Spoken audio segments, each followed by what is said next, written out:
I was holding on to the limiting beliefs that we all have deep down inside: fear of rejection, imposter syndrome. And the way that it manifested for me was through perfectionism. Oh, it's not ready yet. Oh, I can make this better before I share it. And that's always a losing proposition, but especially in our digital age, you're penalized by not sharing. And everyone who is sharing their crappy first drafts, they're all being rewarded for it because they get feedback, and then that starts a beautiful flywheel effect.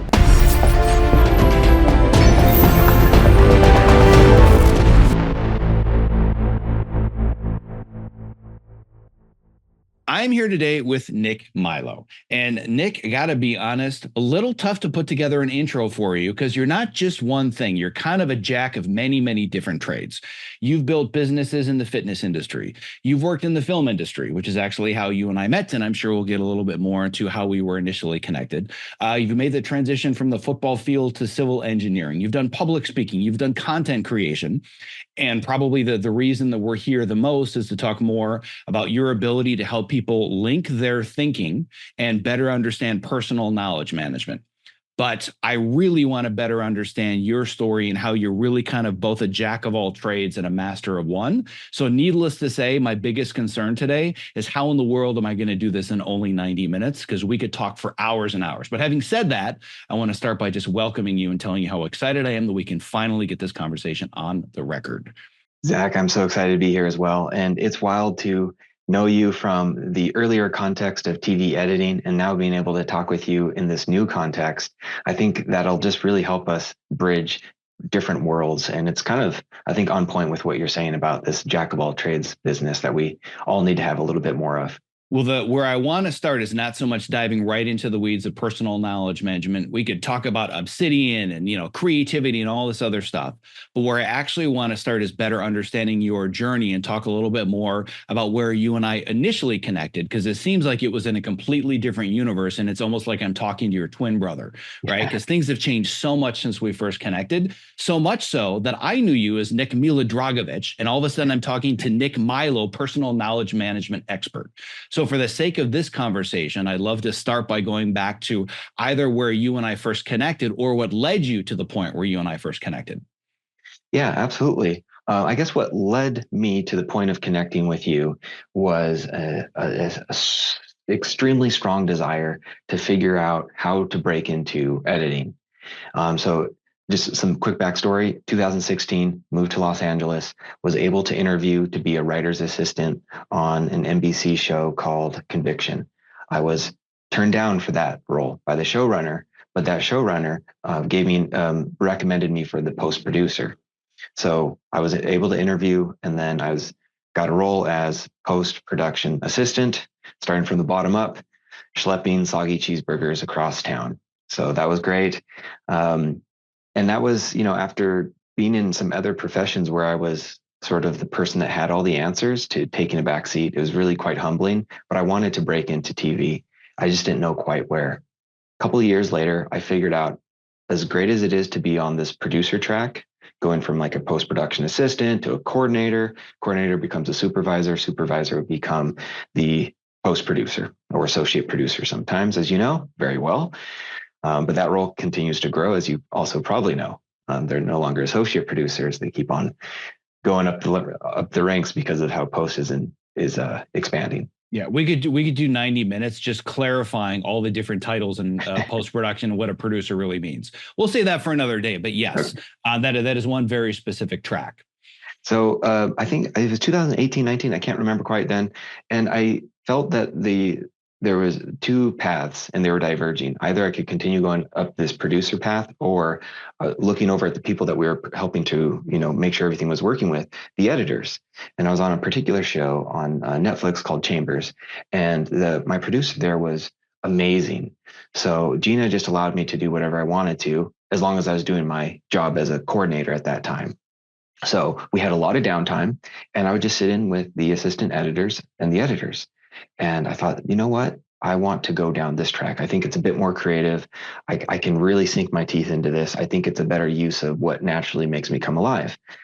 Great. So I had wonderful exposure. I was getting paid to learn, but I wanted to accelerate. I didn't come out of college into this role. I had already done a bunch of things. I was a little bit older, I felt, for my years in the entertainment industry, and I wanted to accelerate and fast track my progress. So I was like, how can I break in? And that's when I found you. I was like, okay, how can I best take advantage of my time, take advantage of these amazing editors and assistant editors I'm working with? I don't want to lose a moment of it. So yeah, I enrolled in your program and learned as much as possible about how to do all the right things and how to not do all the wrong things, and to fast track that progress. So it was about a year after that I got my first editing credit, and that was on a show called Coyote, starring Michael Chiklis, best known from The Shield. So yeah, that's sort of the editing story. Well, I would say that we could easily spend an hour or more just talking about how in the world did you go from I decided I want to be an assistant editor, and a year later you're getting your first editing credit on a Michael Chiklis show. We could maybe talk about that a little bit more, but I think what we're going to find underneath, as far as all the different specializations that you have and more your mindset and your approach, something tells me that that pattern is not unique to just I accelerated from assistant editor to editor. That kind of seems like a core foundation of everything you've done, where you said, I want to do this. I'm going to find a way to accelerate the process, and I'm going to find a way to learn faster. And so I want to dig into that. But another thing that I want to point out that I think is so interesting is that knowing more about your background and knowing what you were looking to do, it's not a coincidence that you happened upon me. Because what I always look at is the intersection of different areas. The intersection is where we find our value and our uniqueness. And it wasn't just at the time, I was a little bit more focused specifically on I want to help people down the editing path. And now I've broadened out considerably. But that was one thing. But in other areas that I'm trying to find a way to optimize or accelerate that process like you were looking for. But I also, one of the values that I put out into the world is that you have to do it sustainably by also focusing on your health and your mindset. So it doesn't surprise me as somebody that has a very significant athletic background. My guess is, and maybe I'm wrong, but that intersection, whether conscious or subconsciously, was probably another reason you're thinking, oh, here's somebody that's done it that also values these things that I do. 100%. I mean, you were immediately speaking my language. I mean, just the books that you would mention, or being able just to talk about habits and these different ways of being productive and thinking about the industry holistically. And then, yeah, the fitness aspect, Ninja Warrior. I was like, heck yeah, he's doing that. That was actually something I always wanted to do. My life went into a different direction where I didn't really pursue it. But so just everything about you, I was like, this is the person. This is the person who's thinking in the same multidimensional way that I naturally think and want to. Those are the types of people that I want to surround myself with. Well, and it's funny because I can usually tell when I have students in my classes, whether they're in the small groups, sometimes even just those that are kind of in the self-guided community that are doing the office hour sessions, but especially my one-on-one students, I can always tell after a session or two in the back of my mind, I'm thinking, I don't know if it's going to be in 6 months or 3 years, this person's going to be on the podcast. I knew you were going to be one of those students that ended up here, but never in a million years that I think that it was going to be because of all the things that we're going to talk about today. You were so focused and so organized about, I need to get into the editor's chair. And if I remember correctly, I think you were in one of my classes right before the pandemic hit. Is that roughly the timeline? That's correct. Mm-hmm. And then all of a sudden, obviously, everything went all over the place with the pandemic. And first there was no work, then there was too much work. And now we're back in the place, at least as of the recording of this conversation, where it's like, where are all the jobs? Where's the industry? What the hell happened? And you kind of disappeared for a long time. And then from my perspective, the way that you came back into my life is that I was doing a podcast on a show with one of the top productivity experts, Mike Vardy. And we were talking afterwards. He's like, oh, by the way, we both know Nick Milo. I'm like, I don't know who Nick Milo is. Who's Nick Milo? It's like, oh, he talks about Obsidian and linking your thinking, and he used to work in Hollywood. I'm like, oh, that's great. But I mean, I know a Nick. I don't know a Nick Milo. He's like, wait, how about Nick Milodragovich? Nick? You know Nick? And all of a sudden I got introduced to this completely different career path that you had built for yourself. So there's this big giant knowledge gap that I have between you were dead set on, I'm going to be in the editor's chair and I'm going to be the next great TV editor. And all of a sudden you're the guy on YouTube that teaches Obsidian. Big giant gap for me there. Talk to me about this career pivot, because so many people listening right now are asking themselves the question, how the hell do I pivot where I am in my career? Because what I'm Mm, doing is no longer sustainable. sure. I'll try to maybe give you the onion approach and start with like just a really fast Yes, surface let's level, do that. and Yep. then we can dig in as needed. But because I've bounced around a bit, and just because of maybe how I'm naturally wired, I've always taken a lot of notes and done a lot with notes. And that's allowed me, it's been like a superpower. So when the pandemic hit, there was this really nerdy community with a new application. It was called Obsidian, and it allowed me to take notes in a markdown, which is a format that allows you to basically future proof your notes forever. So they're not caught in Evernote or Word, and you're trapped in somebody else's file format. And I just started nerding out with everybody else, talking about these things. And I had a few novel new ideas, and those things sort of resonated. And then they're like, tell us more, tell us more. And so the snowball became the avalanche. And I found that, whoa, now this thing that's actually been in the background, fueling all of my efforts, my career efforts and my pivots, has now actually flipped and become in the foreground. And that's what people want to hear about. I'm uniquely positioned to do it. The pandemic, everyone being, locked in, it made it where they all wanted to organize their information and figure out this whole dynamic. So it was right place, right time, but it was also, over a decade of experiences leading up to that point. And then I had this really strange dilemma. I remember I was being offered to edit on Better Call Saul, to assistant edit on Better Call Saul. And I actually had to hesitate. I had to hesitate before saying yes. I actually, it was painstaking over 3 days where I was like, I've always wanted to be on this show. Why am I hesitating? And it's because this new thing, linking your thinking, was really taking off. And I was helping people get their thoughts in order and actually think better than they ever had before. And it was something that I always loved, except now I was getting paid to do it. And then I had to juxtapose that with editing. And so it was a huge back and forth battle there. So that's sort of the short version of it. I think that without having all the context of Obsidian and the linking you're thinking, I think I remember at some point, it was one of the last conversations we had when you were still a student, where you might have been deliberating this. I have some memory of you and I maybe talking about how you had this opportunity and we were trying to figure out the cost benefits. Maybe I'm making that up in my head, but that might have been one of the last conversations we had before you disappeared into the ether. Yeah, the last conversation I think that we had that I remember, it was at an event and I can't remember what it was. Um, and it was the wrong time to talk to you about that because we should be socializing. I was like, Zach, like I'm really organizing things and I want to show you like kind of how I'm doing things here. But we had to talk to other people, and I was like, wrong time for that. But yeah, the seeds were sort of there. The energy was there. Taking a lot of because I knew you would love it because of the frameworks that you go over in your course. And I was like, the spreadsheet, right? How we can like find the right people. That was some of the stuff that I was doing in Obsidian in different ways. I'm like, this is really fascinating stuff, and I want to show you more of that. So yeah, that was I think our last conversation. It was right as I think the paths were starting to part. Yeah, and I would imagine that most people, especially in this current climate, but just in general, if they're in a position where like their dream project, where in your case it was being an assistant editor on Better Call Saul, most people, the vast majority would say, "Are you crazy? Of course you're going to say yes."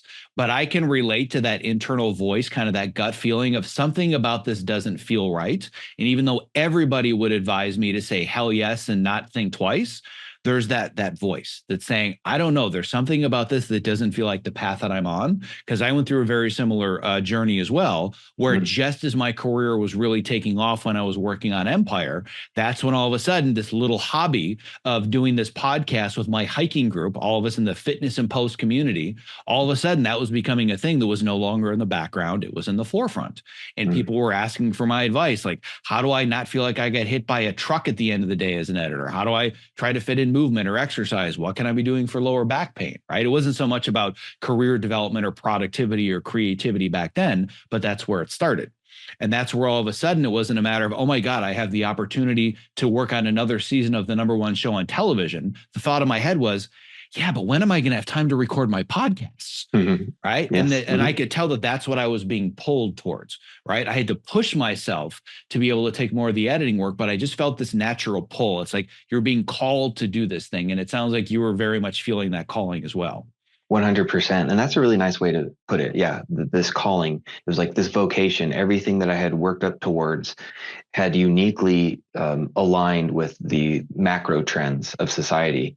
I was like, I have to go in this direction. I mean, I ended up doing Better Call Saul, but it really tore me apart. And I was working really long days.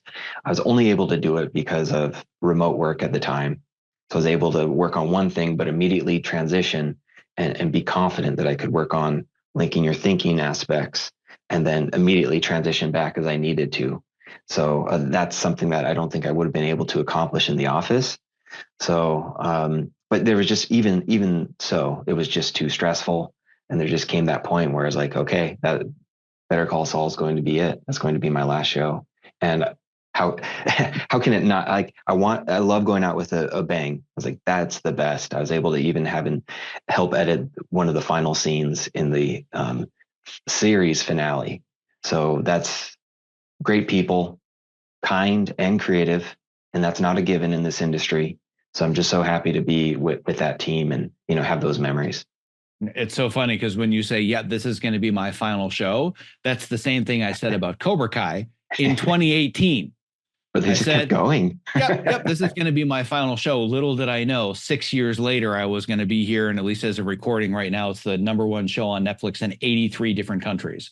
Never saw that coming. I'm like, ooh, this looks like a fun little side project. It's this YouTube show about the Karate Kid characters, right? So that was going to be my quote unquote last show 6 years ago. And here I am still working on it. None of which is a complaint, but I can relate to how challenging it is to balance both, where you feel like you're just putting in so many hours and you're being called to two things simultaneously. And that can be very, very draining.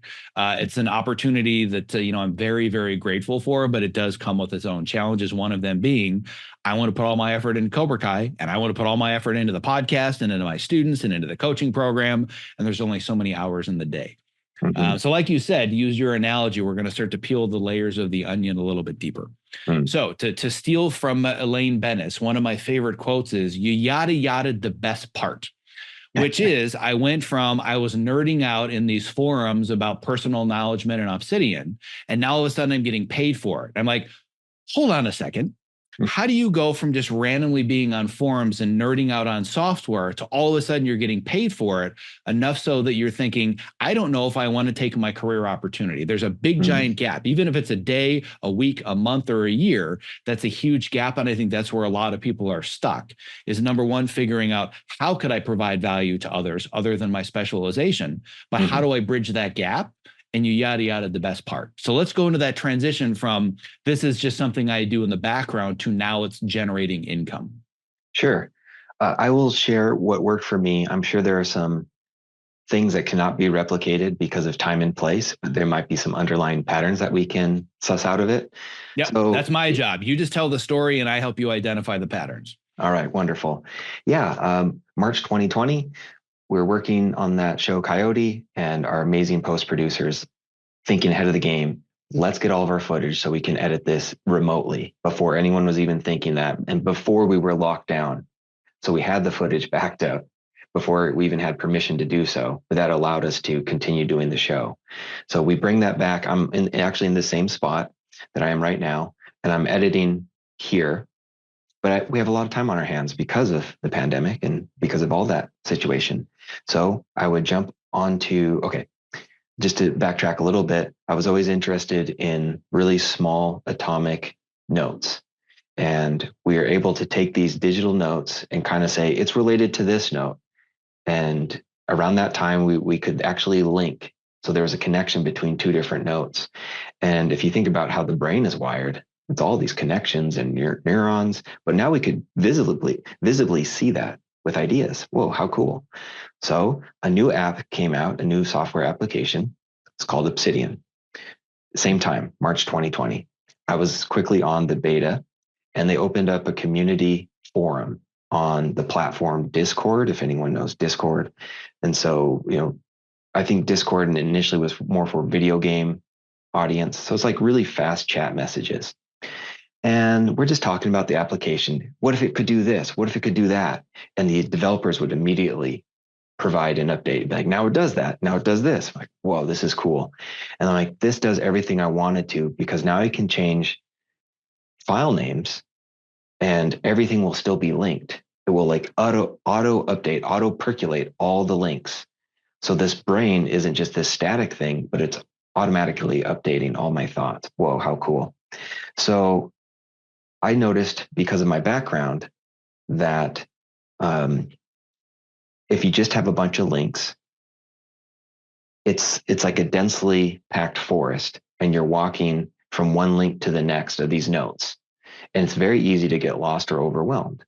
And so, going against the trend of the time, I said, what we need is a mapping note that has links to all the notes beneath it that make sense to us. And I initially did it to organize. But what happened was, and this is still 2020, this is like March into April, I'm like, whoa, because of we finally have made link notes and notes fast enough that it's not just organization anymore, it's ideation. I'm actually thinking better because of how quickly I can play around with these texts and ideas in ways I've never been able to digitally before. And that's what I started shouting from the rooftops. I'm like, you can organize notes, and you can use these mapping notes to actually not just organize, but to ideate faster. And what I did was I shared a free kit, a starter kit of notes showing how you could do this. Okay. Basically, a forest of interrelated notes, and people could download that. And that just started conversations, even more conversations. They like that. What if it did this? What if it could do that? Explain this better, please. And so now we had the feedback loop. We had a flywheel going. And I was like, oh, cool. So now I'll respond to what they're saying, and I will make it better. And then there was more interest. Oh, I guess I should start this newsletter thing. And that was around June. But the biggest leap that I did was I reached out to people in that community. I did DMs, direct messages. And I said, I know you just know me as that avatar, Nick Milo, but I'm going to do a private course. It'll be 6 weeks, 1 hour each week. And I'd love to just go through some of these principles that I think are really important. Would you be game? I reached out to around 20 people, and around 10 said, sure. So we ended up doing the first beta cohort of Linking Your Thinking, the workshop. And that was great. It went well. That was July or June. It was June 2020. And that was free or paid? That was free. I was asking them for their time.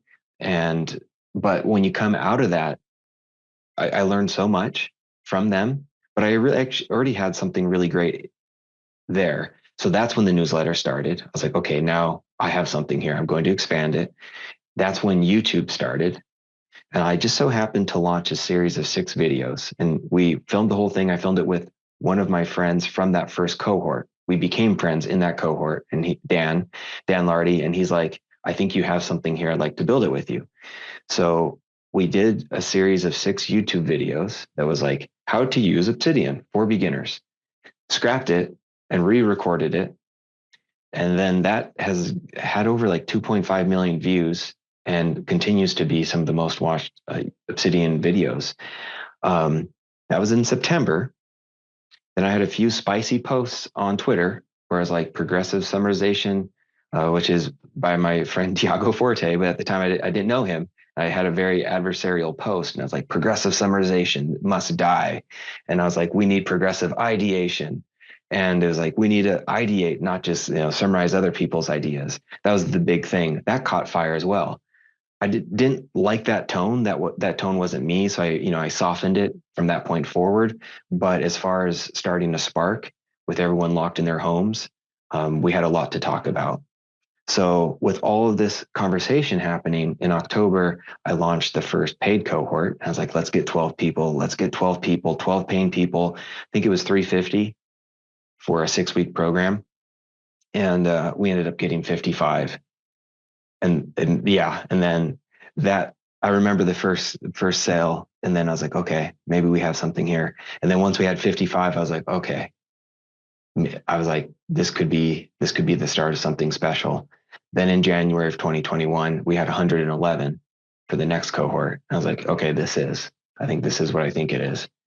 And so that's the story. Wow. And once again, there's a whole series of layers underneath that.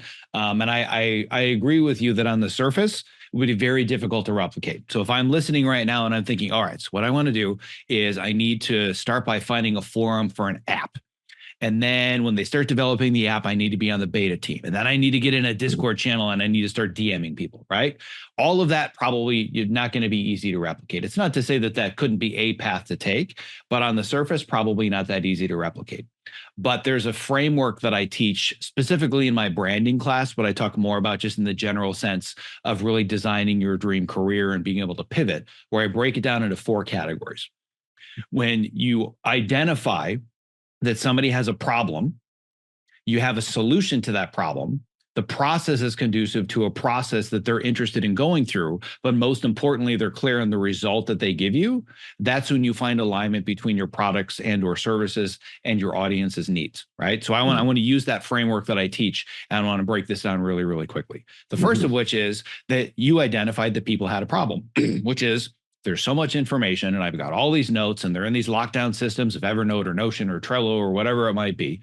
But on top of all of that, what they're realizing is that information is everywhere. It's nonstop. Basically, it's 24 hours a day, a fire hose of brand new content, articles, videos, like it just never ends. I used to make a joke probably about a decade ago, where I said there's going to be a psychological condition someday known as Netflix queue anxiety, where it's I have so many things in my Netflix queue I'm never going to watch, but now it's Netflix and it's Disney Plus and it's Hulu and it's YouTube watch lists. And there's just so many things that we never feel like we're going to catch up, and it literally causes anxiety.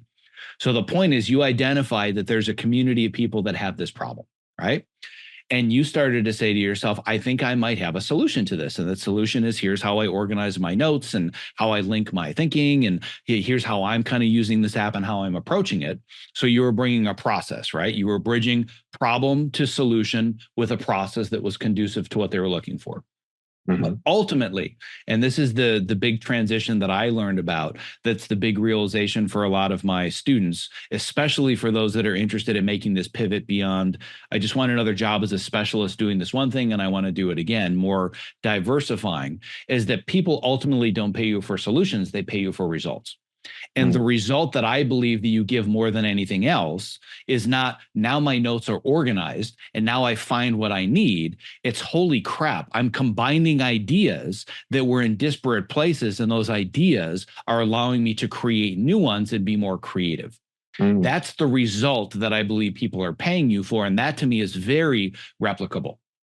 Maybe not your path specifically, but the fact that you found a community, they had a problem. You brought them a solution with a process that was fitting with the way that they were interested in getting to that solution. But really what people decided to pay you for was the results.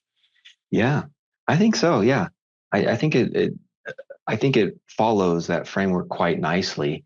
And I also think there are 2 ways to approach this, and we have to stay in tension with both of these ways. One is that top down, like knowing the framework and trying to architect it.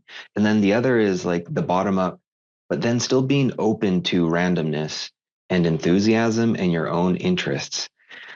We can't just be completely open to the interests. It's too diffuse and we'll be scatterbrained and we won't go anywhere.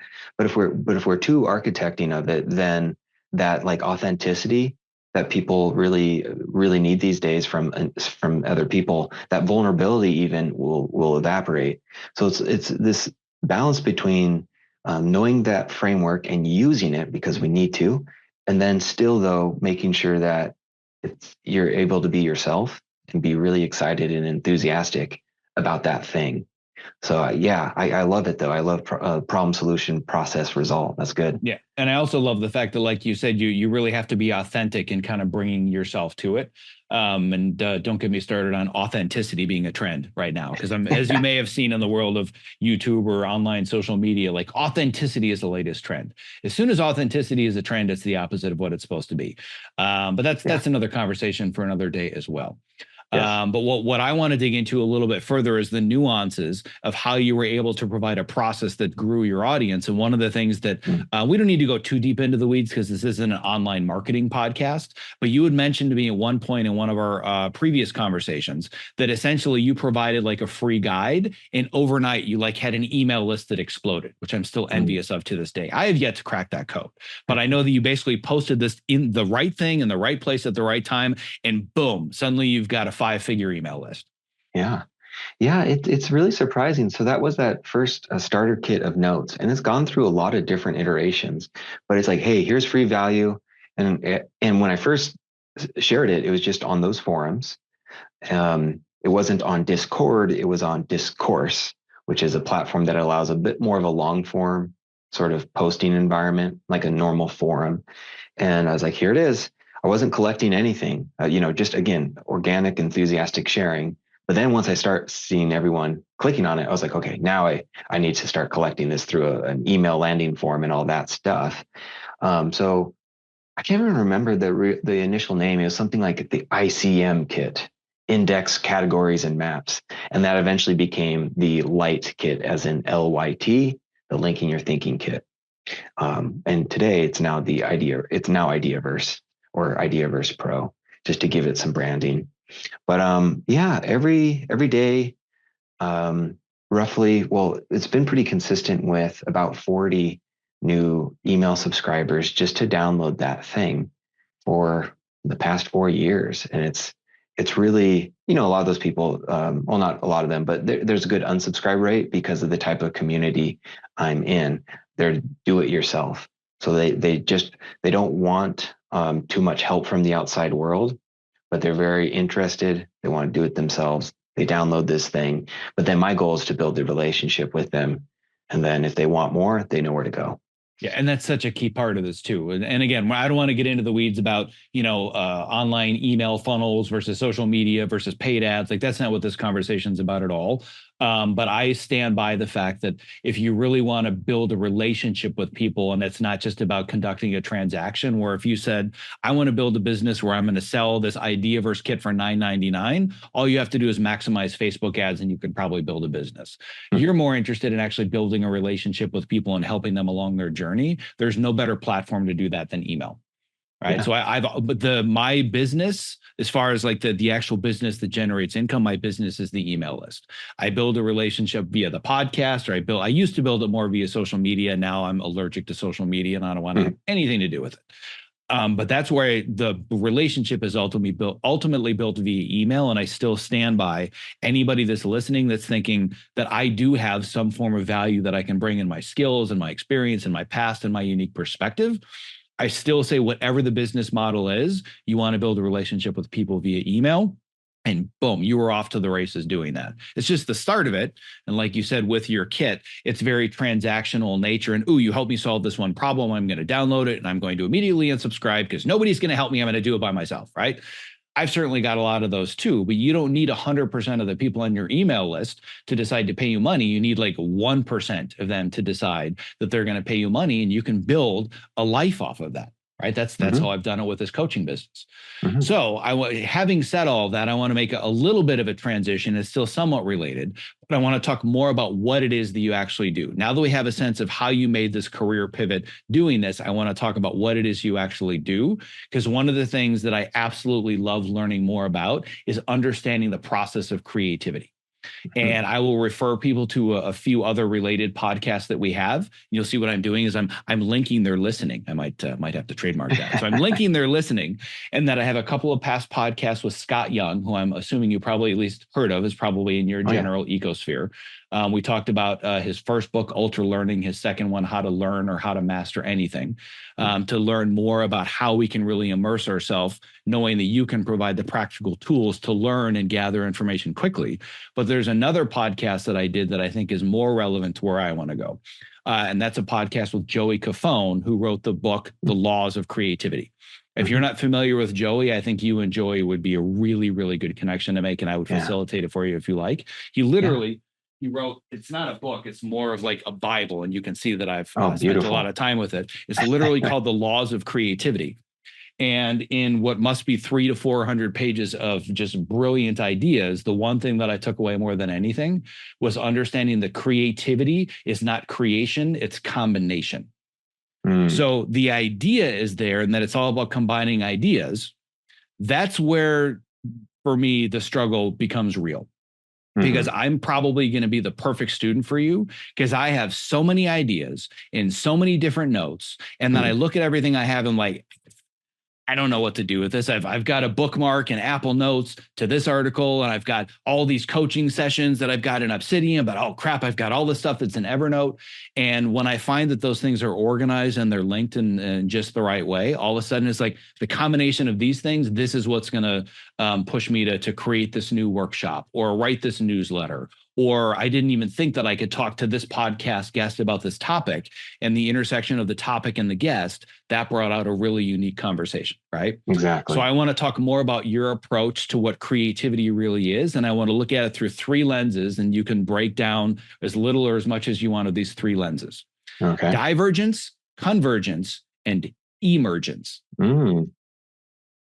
Wonderful. Yeah, this is going to be fun talking about all these aspects of creativity. I do know Joey. I haven't talked to him in a while, but yeah, had him on one of our Linking Your Thinking conferences right when his book was. Oh, great. So then you and I, we clearly know a lot of the same people. Yeah, and amazing people. So like you said earlier, I do help people with organization. That's like step one. It's like get your thoughts in order. So that, like there's a so that once you get your thoughts in order, then you'll want to be expressive. You'll be like, oh, okay, now I can actualize myself in whatever way that is. So organization bleeds into ideation. And that's where, that's my happy place. That's where I think I have the most value to give others. And ideation can't help but express ourselves, lead to joy, and lead to deeply meaningful living. So that's, I think, at the heart of what I do. Now, there's a third part of that Venn diagram, organization, ideation. I'll say below that is sort of like production, the getting things done aspect. I touch upon that, but not as much as many. In fact, I'm sort of anti-productivity that way. I kind of believe that not all those who wander are lost, to quote Tolkien. And so in the wandering, we can create real value if we let ourselves do so. So that ties into divergence. Wandering is all about divergent energy. And let's talk about how that relates to our notes.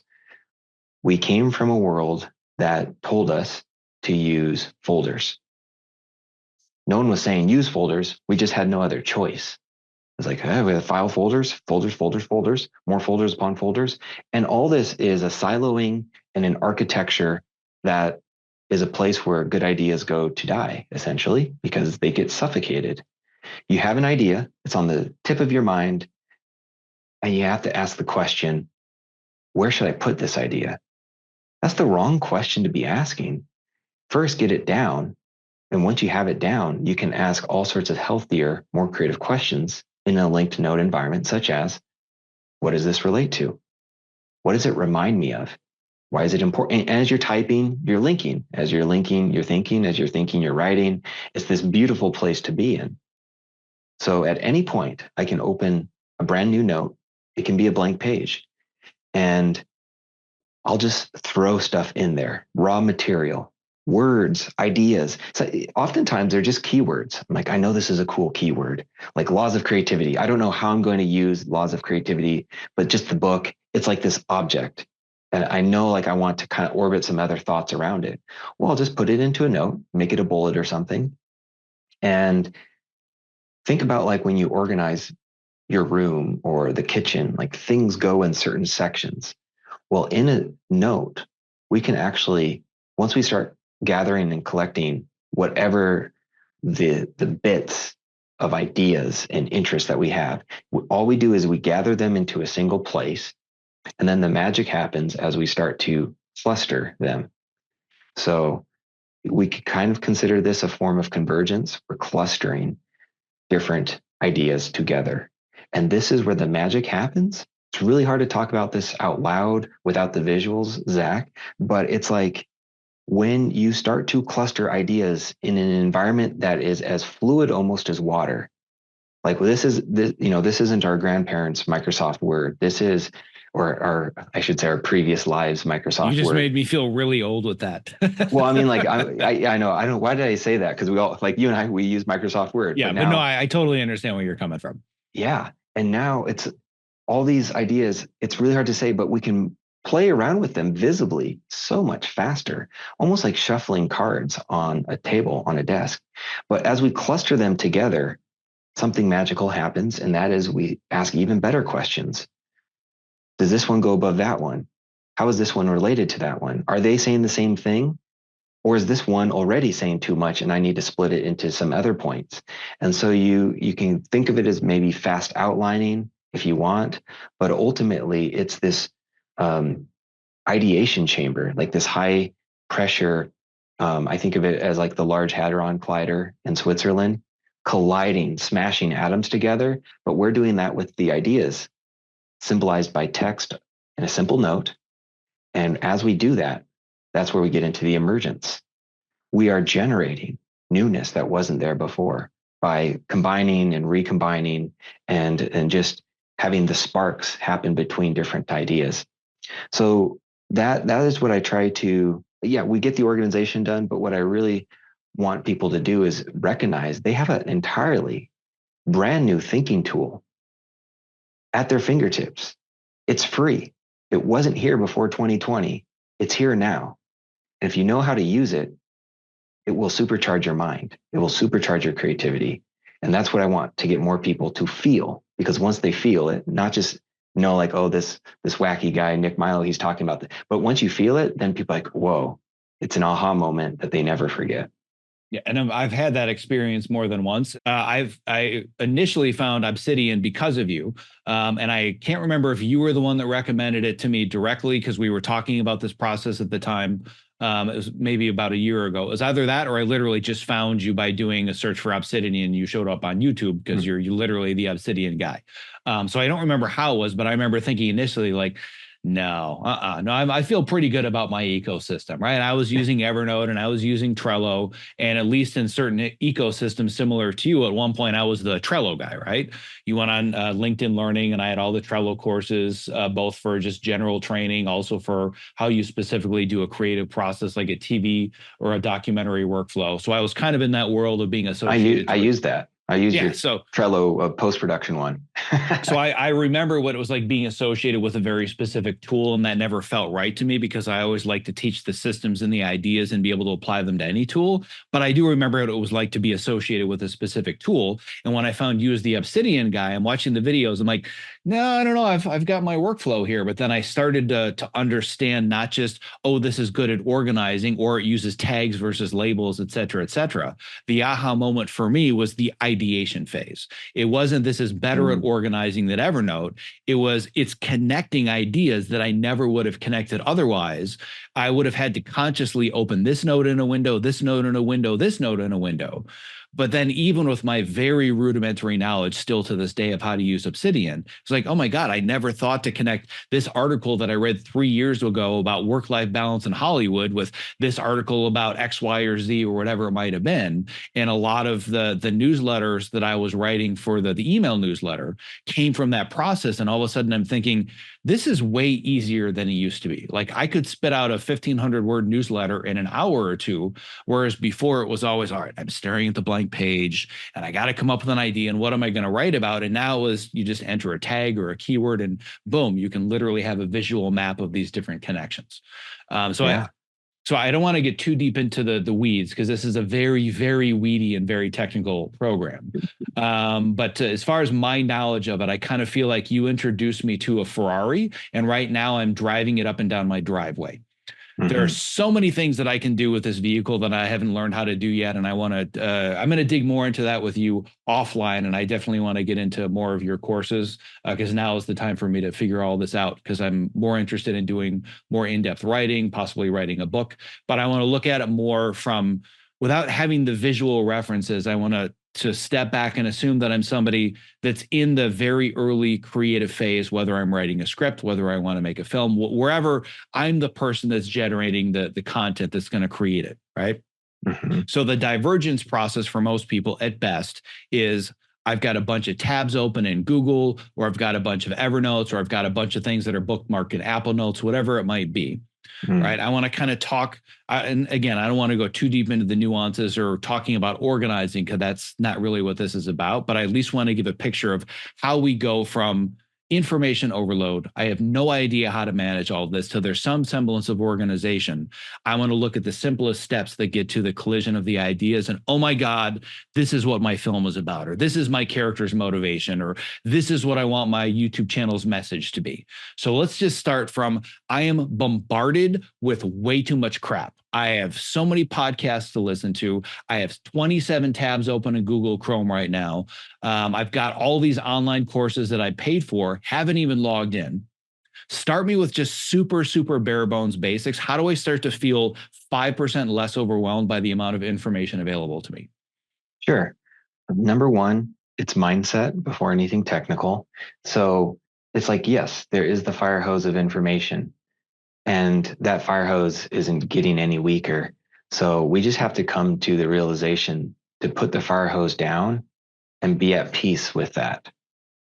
So oftentimes when we're doing exercises in Obsidian or whatever the note app somebody's using, it's like, first thing we're going to do, what's the only rule?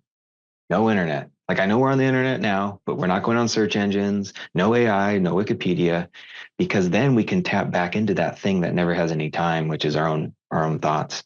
So that's number one. It's just mindset. If we do that initially, okay. Now, technically, if there's a lot of overwhelm with tabs, here's a simple exercise that you can try. So, I mean, it's so simple, but if you do it, you might enjoy it. Open a new note, look at those tabs, and just one by one, copy the URL for a tab, put it into the note as a bullet, hit enter, create a new bullet, and then copy and paste the next URL. And each time you close the tab. So instead of all these tabs in your internet browser that are always open to you as a distraction, you now have this note. Give it a name like tabs that I had open. And you now have places where you can access those URLs, and you can be very confident. You can go back to that note anytime to open those tabs again. And you can structure them, you can indent, you can say these are about, this stuff and this is about that stuff. Great. All right, we're already doing the sorting, the sense making, the organizing. But just a simple activity like that will provide immediate relief and maybe nudge you into what's possible with making notes. All right. So now, because I know that beyond just the lack of organization, I hear this from my students all the time, and even I have some of it. It's this sense of guilt, right? It's, well, I said I was going to read this, and the tab is there. So for me, yes, I'm moving the link somewhere else, but now all of a sudden I have this one note with 28 different links to articles. Oh my God, when am I going to find the time to get through all of these? Right. So what I really want to point out that I think is so important, and I'm glad you said it this way, it always starts with a mindset. Right. So there's a quote that you gave that I just kind of want to use to cap off. I like the quote of, you need to be willing to put the fire hose down. But I think this is another one in this overload of information age that people need to hear. So I'm quoting you directly. We don't need more knowledge every second. Instead, we need to get better at developing the knowledge that we already have. And this is so hard for me personally, and it's so hard for other people. There's always this barrier of, I'm not ready yet. I don't know enough, right? And that can sometimes be used as not just a way to procrastinate, but to really stop yourself. Well, I don't know if I could create a YouTube channel about this. Let me gather more information first. Or I couldn't start a newsletter talking about work-life balance in Hollywood. Who am I to think that I can do that? I need to gather more information first. Mm-hmm. So how do we give ourselves permission to put the fire hose down? Because even to this day, I still give myself the excuse, well, I don't know enough to do this yet. It's like, dude, you got enough information at your fingertips. Just freaking do it. So how do you give yourself permission to put the fire hose down? Honestly, I learned it as deeply, like, we can intellectually learn this a million times, doesn't matter. But the one that really like punctured to my core, I just so happened to go to a New York Broadway play with a friend randomly. And it was a play that I had no interest in. It's called Pippin. It's not like the most exciting. No one's like, oh yeah, let's go see Pippin. But it's about this story of a young guy, and he's trying on a bunch of different career paths. Like his dad's the king, so it's like, oh yeah, let's go, let's fight in wars and rape and pillage. He's like, I don't want to rape and pillage though. So then he's trying out something else, and he's trying out that, and someone at some point, and at this time in my life, I was not good at remembering quotes or information. That's probably why I wanted to take so many notes. But this one thing was said to him. He's like, the only thing to be sure of is that there's nothing to be sure of. And I just started repeating that for the rest of the play, that one quote. I went home, and I also was looking at people who were extremely prolific in their life. At that same time, Pablo Picasso was on the top of my mind. Picasso is somebody who averaged one painting or drawing or sculpture a day, like one piece of work a day for his life. What? Like, that's incredible. So I combined that idea of prolificness, and the only thing to be sure of is that there's nothing to be sure of. I was like, nobody knows diddly. Like, nobody knows anything. Who are they? They can't judge me. They don't know anything either. So how about I just create as much as I want to create, as fast as I can create, and let history sort it out. Just let the paramedics sort it out, so to speak. Like, I'm just going to do my thing. And that was the time it really punctured me deeply. I was like, no, there's nothing to be sure of. So that means no one can judge me. They can't be sure that my writing or my ideas are poor, because they're just going off of whatever they are not sure of. So yeah, everything unlocked at that point. As far as, it doesn't mean I don't ever have bouts of imposter syndrome. It also doesn't mean that I don't get caught over consuming. Oh my goodness. But at least there are some tools and strategies to get beyond that. But mindset wise, yeah, that's just one thing to be sure of, is that there's nothing to be sure of. So just go ahead and do your thing. All right. So I love that. Now I want to peel the layer again, because you can take anybody in whatever circumstances in their life, and you can take multiple people, a whole room of people that are watching Pippin with you. My guess is the vast majority of them don't remember that quote, and it didn't resonate with them at all. What was it specifically about what you were struggling with or what was going on in your life that made that one quote echo over and over and over? Because others wouldn't even remember it was said. And for you, it's been a guiding principle for your entire life in building a business. Well, I guess I felt at that time that I wanted to express some ideas. At that time, it was actually more about willpower.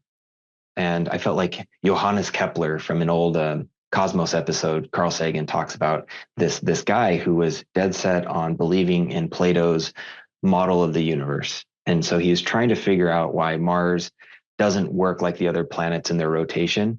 And it turns out that it looked like Mars is orbiting one direction, and then for a little part of the year, it goes backwards. They call it retrograde, and then it'll start spinning its normal direction again. And long story short, Kepler had to abandon his entire faith to destroy that model and recognize that there was a different model.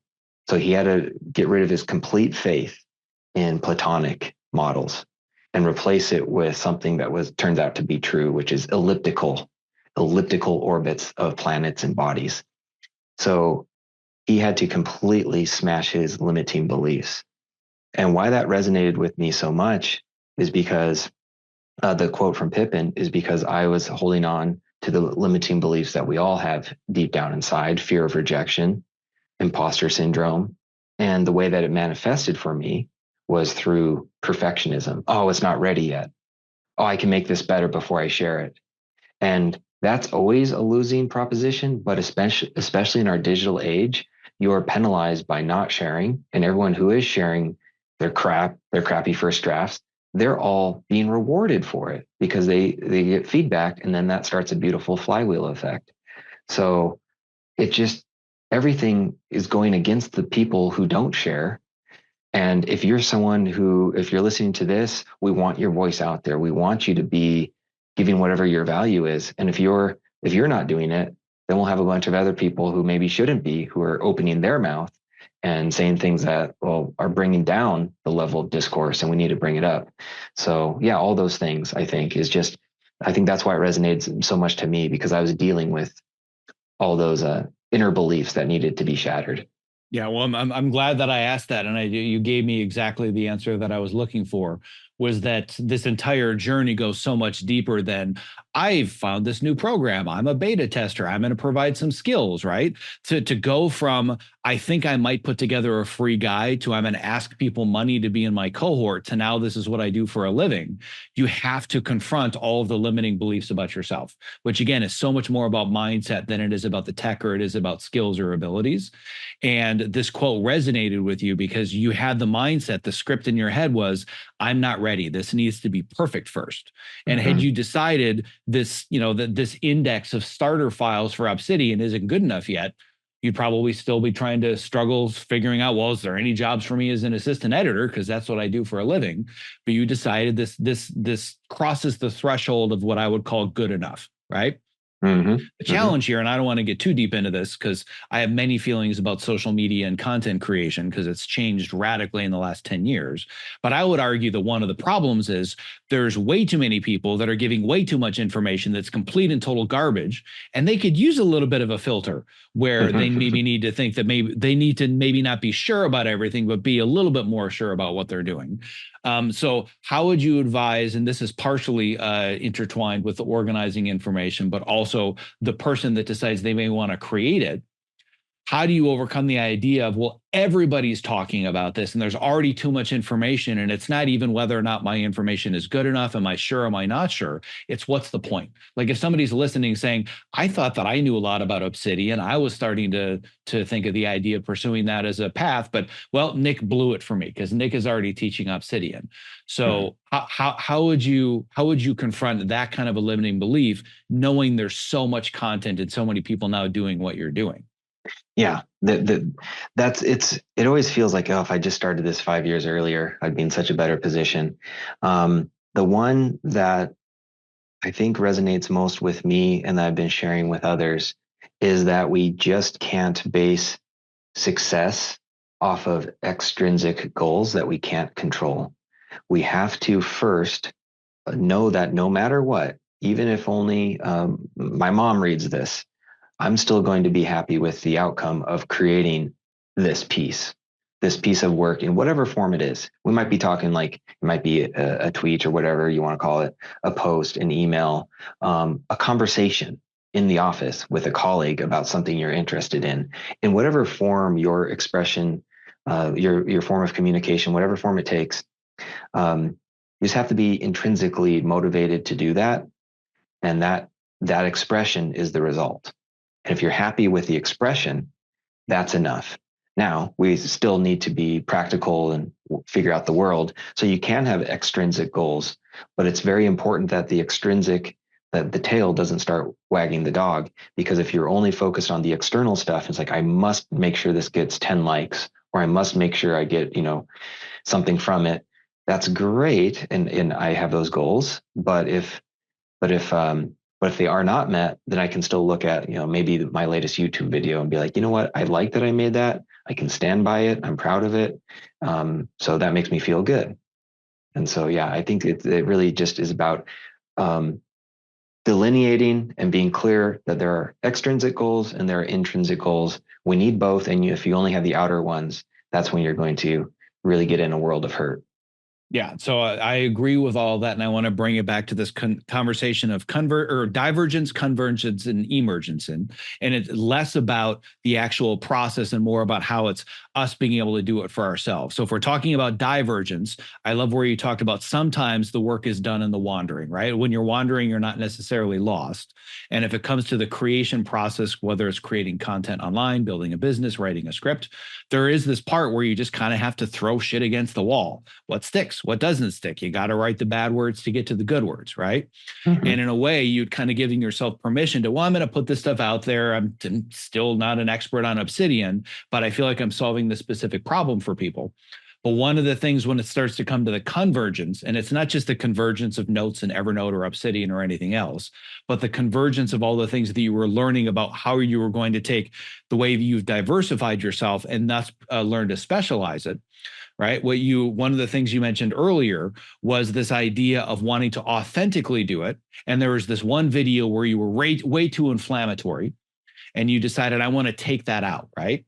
My Mm-hmm. guess is that whatever, I haven't seen the video, but whatever the approach was, or the tone, or the inflammatory nature, I bet you were probably rewarded by the algorithm for that. And if you had let the tail wag the dog, you would have said, this is what I need to do with my YouTube channel. I need to talk about Evernote is shit, right? If you had if you had a thumbnail that said Evernote is garbage, you'd probably have your likes and all of your subscribers skyrocket. But you decided that from the divergence to the convergence process, that's a value that I don't hold. The value that I hold is authenticity. So you weren't letting the tail wag the dog. And right now, the tail that's wagging everybody is the algorithm, or the algorithms, right? And I've always been such a big proponent of, I don't want the algorithm to tell me what I need to make, and I'm not here to please the algorithm. Now, financially, that's probably hurt me significantly, but I can sleep at night, at least mostly. I can sleep at night for these reasons. I have my other challenges with sleeping at night, but they have nothing to do with the algorithm or the business, right? Yeah. So to me, that's part of going from divergence to convergence and figuring out who we are and how we provide value, right? So that's kind of high up in the clouds. Now I want to take this idea of convergence a little bit down, not too much into the weeds, but maybe just on ground level, where I have my ideas somewhat kind of sort of gathered. I've got a bunch of notes. I've got a bunch of ideas. I've got clippings, whatever it might be, without going into all the tags and tips and tricks and maps and everything else. Just kind of give me a general concept or mindset for how do I start to get these ideas together in the same place to converge so that it then sparks the ideation. Yeah, totally. I love this, and I have simple answers. One, let's say you have a bunch of notes, throw all those notes into a single note. Like when I say throw all the notes in there, we're throwing links to those other notes. Great. Now we've cut down on the cognitive burden. We can look at all that stuff in a single spot. Typically, then I'll open up a new note. Let's pretend this is a 750 word article. Okay, now I can open up a new note. Those are all my reference pieces. They're living on their own. They're doing their own thing. But I'm just going to open up this note and start typing it with a single consistent through line. Because one of the things, when you have a bunch of these atomic notes, some of your listeners, but probably not too many, might be familiar with the term Zettelkasten, which is German for slip box. And it's, long story short, it's when you have a bunch of index cards, like thousands of them. You can't fit much on an index card. And so you can save information and then later on write from these index cards. And whiffs of a Zettelkasten is about the best insult I've ever heard for writing that is like piecemeal from these different index cards. We don't want that. So I'll have all my index cards, my digital ones, over in one single note that I can click on, I can open up, I can look at, but then I'm just writing over in this other note. Okay, now the simple stuff. Let's imagine I have something. The key is to move to the medium. Move to the medium. Okay, I did my work in Obsidian. More than likely, that's not where I'm sharing it. So let's remember there's a real step here of moving that content to the medium. Maybe it's as a newsletter. Well, I have to open up, in my case, ConvertKit. I have to go in there. It's just not a copy and paste either, because in that container, in that rectangle of an email post, it looks different than it did in Obsidian. There's a dangling line. Oh, I better fix that one. There's this and that, and all those things. The form of the medium helps, it shapes the message in minor ways sometimes, but in other ways, more profoundly. So move to the medium. And if you don't know what your medium is, you always have one at your fingertips. That's called send to self.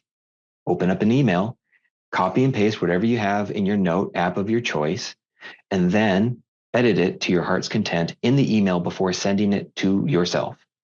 Anyone can do that anytime to practice getting over perfectionism and practice just moving through that process of adding ideas, relating ideas, communicating ideas.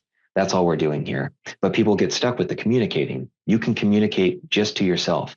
It's a practice. We just have to get comfortable with what it is to actually move to a medium and then express it, communicate it. And we can do that by just sending to self.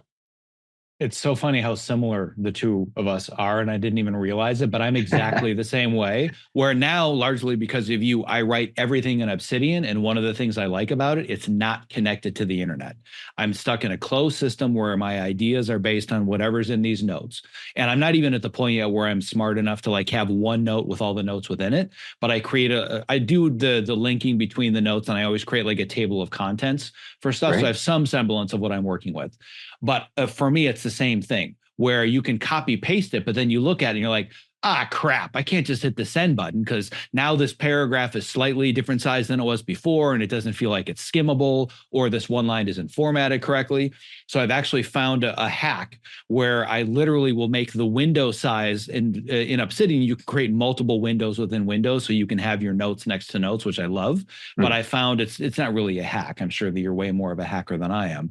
But I have the window size be exactly the same width, so it has the same number of letters as it does in my email program. Nice. So now when I copy paste it, it's not, oh, wait, this is now 7 lines instead of 4, and I get the feel for it. But yes, understanding how the other person is going to consume that information is largely important, so you can put yourself in their shoes.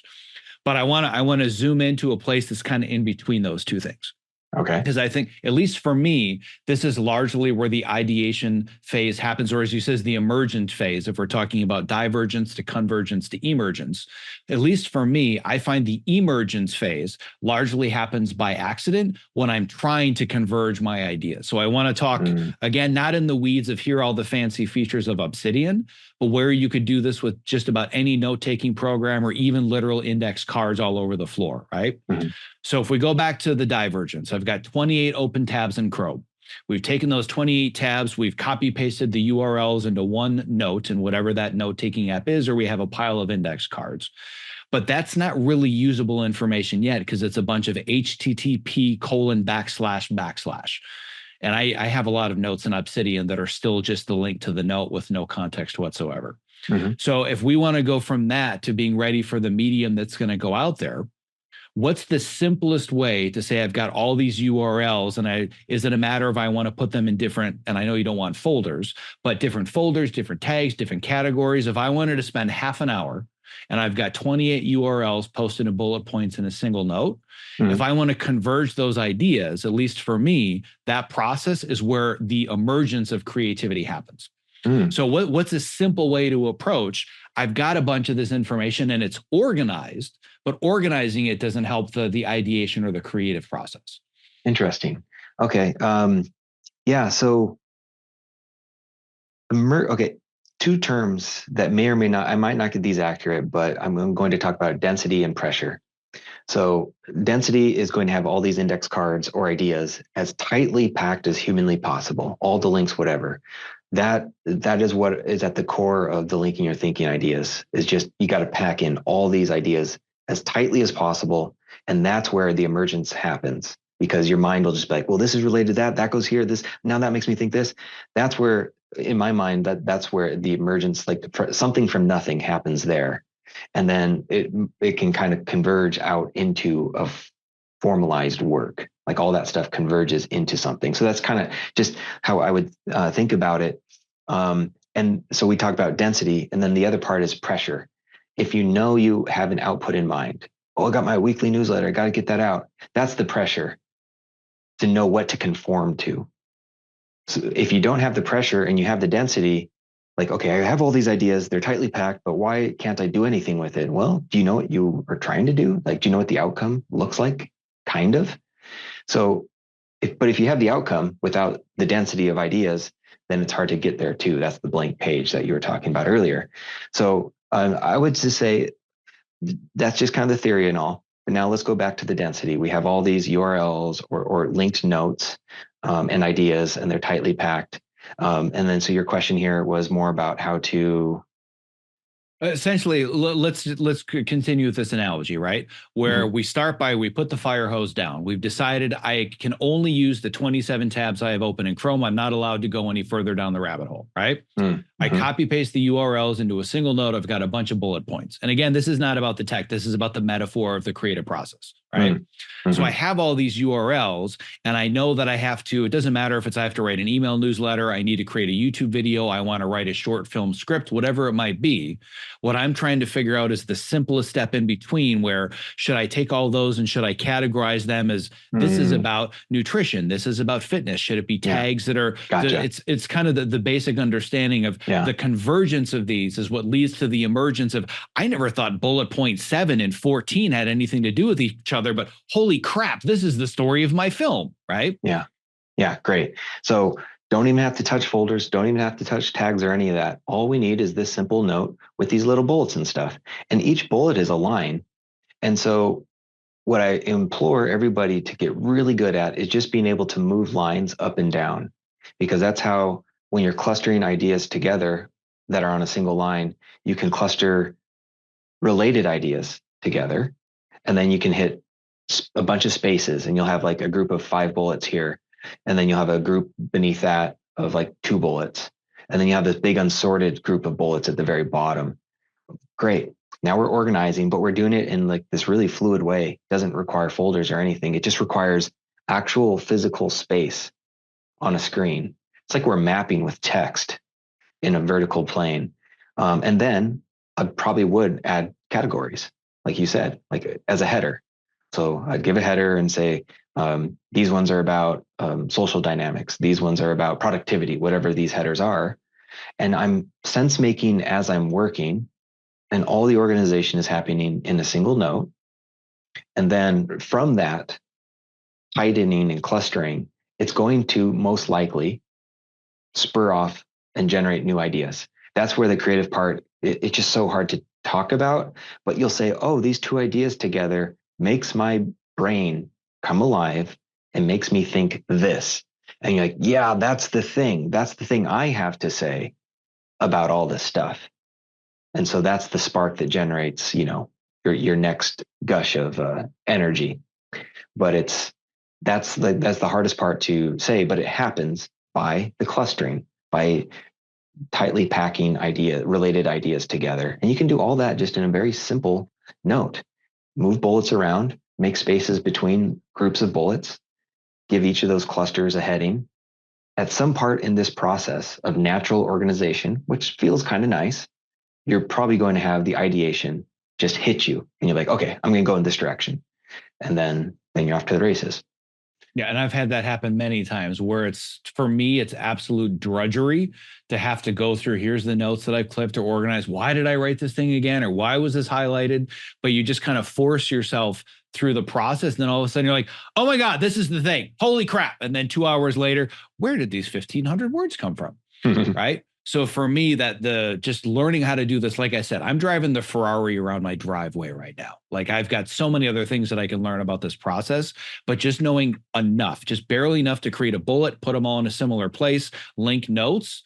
The emergence of so many different ideas have come for me that have led to not just I'm going to push myself to write this, but I feel pulled or called to write about this idea. And the reason that I bring this up is kind of the 2 areas where I want to leave this conversation.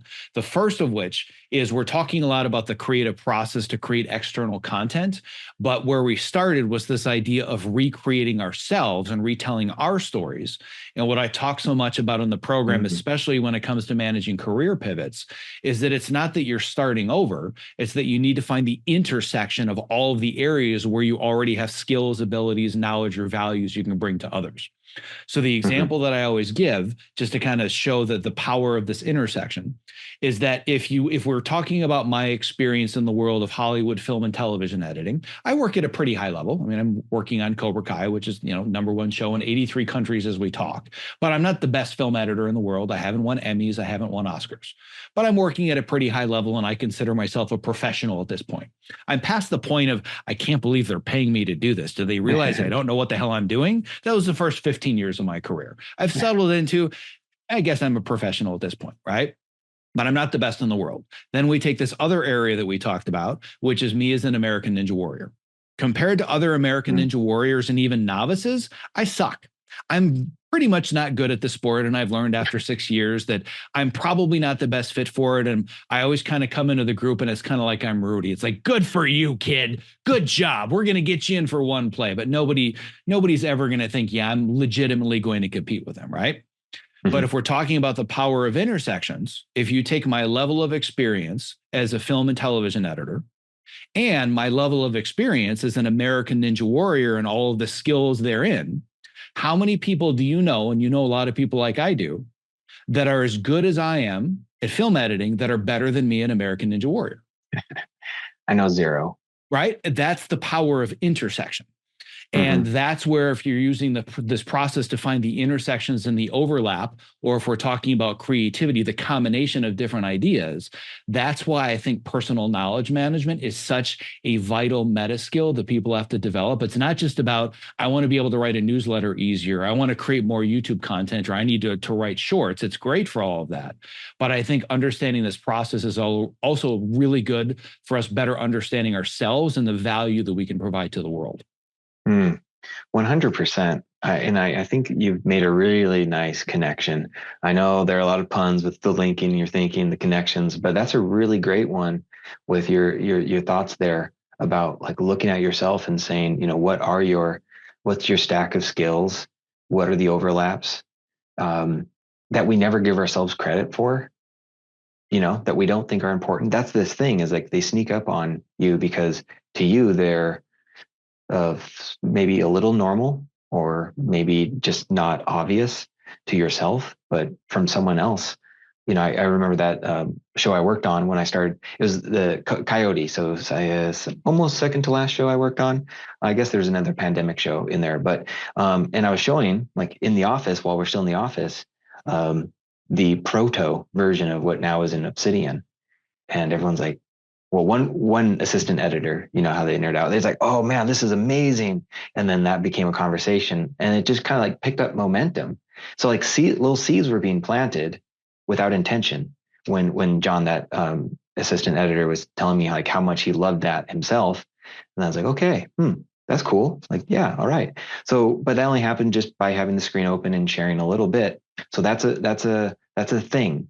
And you put that into wherever, like make a note and just like, what are my potential skills or that might be interesting, and be super easy on yourself and throw in like the bad example section, like have a section just called bad examples. So you can throw in the stuff. It's like, I guess I can cook eggs. Okay. Like just start easy so you don't have to have such a high bar for yourself. I think if we can do that, be easy on ourselves, we might kind of discover, oh, like that thing that I do, like I do like wearing barefoot style shoes. That might not lead to anything, but I'll put it on the list for now. Some stuff like that. I really like what you're saying there. Yeah, and it may not be the direction that I'm going next, but what really allowed me to be able to build the business that I have now was the unique intersections of, I have a lot of experience in the film and television industry. I've made significant career pivots where I don't just have one track where I kind of climb from the bottom rung of the ladder to the top. I'm in completely different sectors, whether it's in advertising, marketing, trailers, documentaries, featurettes. I've done independent features, I've done TV, I've done multiple genres where you can look at the resume and say, this is all over the place. You make no sense, right? There's actually value in understanding how to help people be able to navigate that. But then somebody that understands time management, productivity, career development. There are a lot of other business coaches out there that coach people on resumes. And I've had countless students that have come to me and said, I worked with a career coach on my resume. They are clueless about the entertainment industry. They know nothing about how our business works because they help people get jobs at Microsoft. Right. So it's the intersection of my knowledge of the inner workings of entertainment and creativity with the career or the business coaching. That's where the value is. Right. So that's why, again, this idea of if perfection is stopping you and I don't feel like I'm good enough, you might not be good enough in any specific area, but the intersections are really where I believe the value is. And it's the emergence of those connections that I think provide so much value, whether it's content or your story, your products, your services, or otherwise. Absolutely. And there's just a mixture with emergence, right? We have to be aware of things, but we also have to throw the stuff against the wall. And that's scary. That's vulnerable. It's not an easy thing to do, but through that balance and tension, we might discover what that next thing is for us. And can be quite exciting. So, as is usually the case with me talking to people that are as bright and interesting as you, I've covered about 3% of the things that I wanted to cover, and we're almost pretty much to time. I have one last question that probably should have been at the beginning of the conversation, but I saved it until the end because it could easily become an entire conversation. But we've been talking about this idea of personal knowledge management, and you name dropped a couple of other concepts in a person. You name dropped Tiago Forte and the idea of a second brain. And I know that for you, a lot of times the quintessential question is, well, aren't they the same thing? What's the difference between personal knowledgement and having a second brain? And the reason I asked it at the end is because we could talk about it for 90 minutes. But I wanted to just introduce the differences between them so I can send people down different rabbit holes rather than thinking they're synonyms. Yeah, totally. So Tiago's great. We're good friends now. I would say second brain, one, it's his brand, and it's a fantastic term to talk about these sort of note taking and making systems that we have. So I think that that term has really taken off, especially with the two books supporting it that he has. Personal knowledge management is a broad term. A lot of people that have their note systems, they'll naturally say my PKM. And when you think about it, what they're saying is my personal knowledge management. They're talking about their system of notes. And it makes no sense to say my PKM, but that's sort of like this shorthand term. And because we're online so much, people see PKM. They know immediately what we're talking about. My PKM. My PKM does this, but technically it's PKM system. What is personal knowledge management? Great question. But I would just say it's a way to, it gets deep on that one, but it's just a way to keep track of what matters to us. It's what matters to us is likely some form of experience, interests, ideas, memories. How do we keep track of this stuff? Some people are great storytellers. My older brother, Steve, remembers everything. Remember when we did this as kids? Okay. And Steve's great. And hopefully every family has somebody who naturally remembers these things. I'm not one of those people. I need a little bit of help. I could write it down, and I do write things down, but I do like the digital format. And that allows me to remember the things that matter. I could journal about an experience from 10 years ago and then link it to a new idea or concept I'm exposed to today. And that's the power of ideation, but it's also just wonderful. So I could think about Tom Cruise in my notes today, but I can link it to a memory of watching the original Mission Impossible with my dad and my brother Steve at the Cine 4 in Great Falls, Montana. And that just fills me up with so much joy. And it's there. Then I go out of Obsidian or my notes, and I can go off and share it with my brother. Like, you remember when we did this? How cool is that? And then he can be like, yeah, and then we did this, and it was that, and this happened. And so it's just a beautiful thing. I'm not trying to create an audience there. I'm just trying to live a full life that matters, that has meaning as much as possible. So that's personal knowledge management. You can call your note system a million different things. But yeah, so the overlap between second brain and there are some systems there. And those systems, Para in particular is a folder-based system. And that doesn't really work for me. I don't think it's really needed with link-based notes. But you can use that. So second brain as a term, I'd say I love. The systems don't work as well for me in my way of thinking through linked notes. That's fine. It works a lot. It works really well for people who focus less on ideation, but focus more on organization. It works really great for them there. Organization with a little bit of like, I want to be getting things done and be more productive. If you want a little bit more wandering energy, if you're a person with a lot of ideas, find an application that allows you to link notes and see where that takes you. So again, it's very easy to go off the rails when we're talking this stuff through. That's why I wanted to ask this at the end. So we had the pressure to keep it tight. But just so I better understand and so everybody else better understands, tell me if I'm characterizing this wrong. And if I'm totally out base, you can just correct me. But it sounds like personal knowledge management or having a PKM system is kind of the overall idea of collecting and organizing your thoughts. And second brain is one version or one system for personal knowledge management. So they're not necessarily synonyms. They definitely live in a similar space, but it sounds like second brain is Tiago Forte's very specific PKM system. Am I characterizing that accurately? Yeah, yes and no. That's where it gets crazy because the term is actually can outlive. Like there is a possibility that second brain as a term can take over PKM as a broad-based term. It just depends on how people use the language. And I think Tiago wouldn't mind that from a brand perspective. But yes, there's second brain, building a second brain that has particular systems. And I actually don't as much like the systems in my link-based world. But as far as the concept, yeah, it applies there, but it can also go more broadly and overlap. And people can say, instead of my PKM system, they could say my second brain. I threw in another one. Like, people can use Digital Garden. I threw in Ideaverse, just to kind of. But what I promote is you. That's one of the great mysteries that you have to personally solve. What are you going to call your place? What are you going to call your thinking space? And people have called it all sorts of wild things. So I think you did the best, most a truest form of the differences between the two.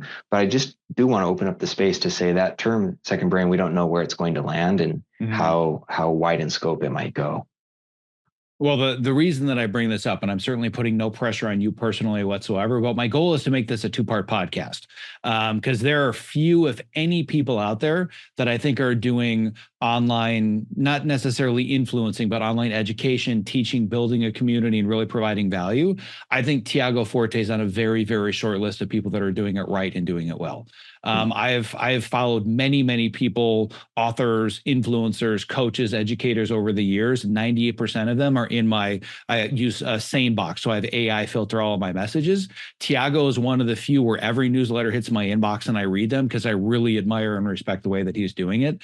And I think it would be great to dive more into his perspective versus your perspective. So I'm putting it out into the universe that I would love at some point to be able to provide enough value to him that he would be willing to take the time to be on the podcast to make this a two-parter, because I think the two of you back to back talking about this is a game changer for anybody that wants to have a better system for not just coming up with ideas, but actually having those ideas emerge into something that goes out into the world. So, well, I have to say that's a wonderful triangulation. Like, if you did have that two-parter, then like between it's a very robust and holistic education, because the way his brain and mind works is pretty fascinating. It's pretty impressive. Well, if you know anybody that can facilitate that, you can let me know, but no pressure whatsoever. So either way, I realize we've gone a little bit over time. I always prefer to do things right before doing them fast. And I really feel like we barely scratched the surface. And oftentimes I'm counting the minutes, thinking, all right, we're almost at 90 minutes and I got to go off and do my other things. And I'm like, man, this is all we've got. I want to keep going. I love this conversation, but at least for now, we're going to cut it off. And I want to say that I very, very much appreciate your time, your insights. I was so glad to have you in my community. And I'm just so proud and excited about how you've taken where you were back then and what you've turned it into now. So really appreciate everything that you've done, everything that you're doing for people. And most importantly, this is the shameless self-promotion portion of the program. If you've inspired people to actually figure out how to do this stuff, where do they find you? Oh, that's easy. Just type Linking Your Thinking either on YouTube or just in a URL browser, and then you'll find wherever you want to go. Yeah, and you've got really well-produced YouTube content. It's very, very entertaining. Clearly, you have some experience in the video production space, because there are a lot of good teachers out there that wouldn't know their way around editing or content creation to save their lives. And again, the intersection of your background in Hollywood and entertainment, it's very clear because you've got really good, well-produced content out there. Well, thanks for that. And it's wonderful to connect with you this way, Zach. Really appreciate it.